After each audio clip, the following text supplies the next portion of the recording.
Hello, this is Dave Sugarbaker, and this is August 13th, 2023. And I've got a sermon here, a brief scripture, Joshua 24. Joshua is speaking to the Hebrews, and he says this: "Now, if you are unwilling to serve the Lord, choose this day whom you will serve, whether the gods your ancestors served in the region beyond the river, or the gods of the Amorites in whose land you are living. But as for me and my household, we will serve the Lord." I ran across a description of a learning moment in a classroom, and this is how it went. The teacher sat at his desk at the front of the room, and he announced that students were to remain in their seats no matter what. Anyone not following that rule would be expelled. The teacher had a goldfish bowl on his desk with a single fish in it. And he took a small net and he captured the fish, and he took the fish out of the water and put it on the desktop. Then he got up and left the room. The students were transfixed by the sight of this little fish flopping around on the desktop, dying. No one was to leave his or her seat, but if no one took action, the fish would die. And finally, one girl rose from her seat, rushed to the teacher's desk, grabbed the fish, and put it back into the life-giving bowl of water. The teacher, who had been observing the class, came back into the room, and he said, "Now I want you to learn from this situation. Sometimes you have to break the rules because there's something more important at stake." Wow. So there are rules, and then there are rules. Compassionate action to save a living being is more important than a rule about staying in your seat. I ask myself what I would have done if I had been one of the onlookers in Minneapolis when George Floyd was being murdered by the police. Would I have tried to intervene? One of the officers, with his hand on his gun, incidentally, this was the officer who was just sentenced to 56 months in prison for his part in this event with George Floyd. Anyway, this officer, with his hand on his gun, ordered bystanders to stay back. And the implication was, if you get involved, you will be shot. Now that's a significant consequence of not following an order.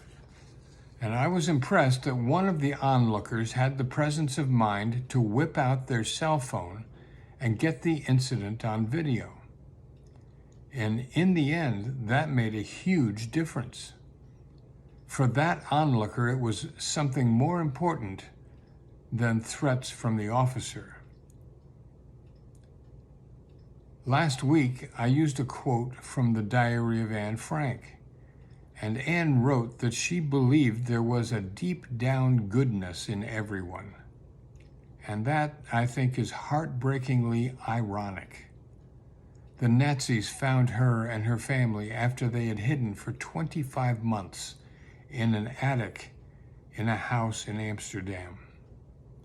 They shipped them off to extermination camps. They were treated more like cockroaches than like human beings. So, was there any deep down goodness in those exterminators? What about the person who tipped off the Nazis about where the Frank family was hiding? Any deep down goodness there? I would like to think that I would have been among those who were helping Anne and her family hide from the murderers. And to Anne, I would say, you know, there are people who are captured by evil, and they have no concept of respect or honor for other human beings. They aren't good deep down. They're corrupted and taken over by hate and fear. When do we respect and comply with authority. When the authorities are working for our collective good as human beings. If the authorities are on the side of bullying or racism or hate, the respect is gone, and I know I would be in no hurry to comply. Camp Discovery is almost over, 2 more weeks. But we have a poster that our campers see every day when they come to the shelter, the park shelter, and they go past the office door, which would be open at that point. On that office door, there's a poster, and it says, "No bullying." Here's the sign. Here's a copy of it. No bullying. But you notice there are other words. I don't know if you can read all the other words on this poster, but I'm going to tell you about what else is on here. It's an educational tool to help campers to understand what is involved in bullying. What does it mean to be bullied? How do they label bullying if they see it? Well, bullying could be pushing or hitting. It could be kicking, but it doesn't stop there with physical acts like that. It goes on to other characteristics of a bully. Stealing, damaging another's property, mean words, name-calling, gossiping, teasing, spreading rumors, leaving somebody out. Now, bullying is a form of violence, and it can be the gateway to more serious attacks. And we know that bullying in itself can be lethal. Some victims of cyberbullying have developed a kind of tunnel vision in which suicide is the only way out. So bullying is not simply a little playground infraction. It's possibly deadly. When we see bullying behavior on the playground or in our national politics, I believe that we have to say no, as often and as loudly as necessary. When we see people denigrated and treated as less than God-created human beings, I believe it's a moral imperative to stand against the bullying, no matter what rules tell us to just sit still and do nothing. When I was growing up, my parents, maybe your parents too, if you're from a particular generation, my parents, I know, would repeatedly tell me, "Sticks and stones may break your bones, but words can never hurt me." What a crock. Boy, it's really backwards, isn't it? I was pretty nimble and I could dodge the sticks and stones, but the words would stick like glue.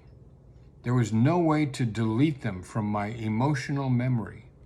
They stayed and they festered.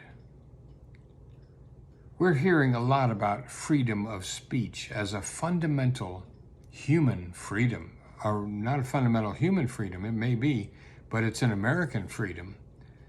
But we cannot forget that with each freedom that we enjoy, there's a parallel set of responsibilities we have to others.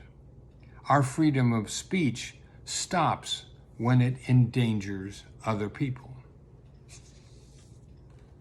I'm not free to yell fire in a crowded theater if there's no fire. People would be needlessly hurt by that freedom of speech. Does my freedom of speech mean that I can lump people together and call them names if they don't agree with me? But wait, name calling is part of bullying, isn't it?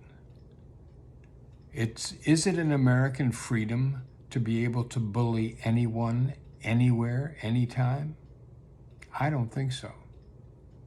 We have moral responsibilities to each other, which preclude violence, including verbal violence. It's ultimately a matter of values. We need to choose freely. We need to choose repeatedly. We need to choose from among alternatives so that our choices become part of our value structure for that which uplifts us all. We are free to choose our God, whether it's our ultimate focus, something like money or power or ratings or physical attractiveness. Whatever we revere, whatever we worship is our God. So we can choose whatever God we want. Or if we choose, we could choose the God of the Ten Commandments, the God Jesus taught us about, who was a God of love. And I believe that our God of love is stronger than hate or bigotry or death. And that choosing of what God we have is going to make a big difference. Now, God bless you. Thanks for your time. I appreciate it. And if you find value here, I appreciate it if you'd pass it along. Thank you. Bye-bye.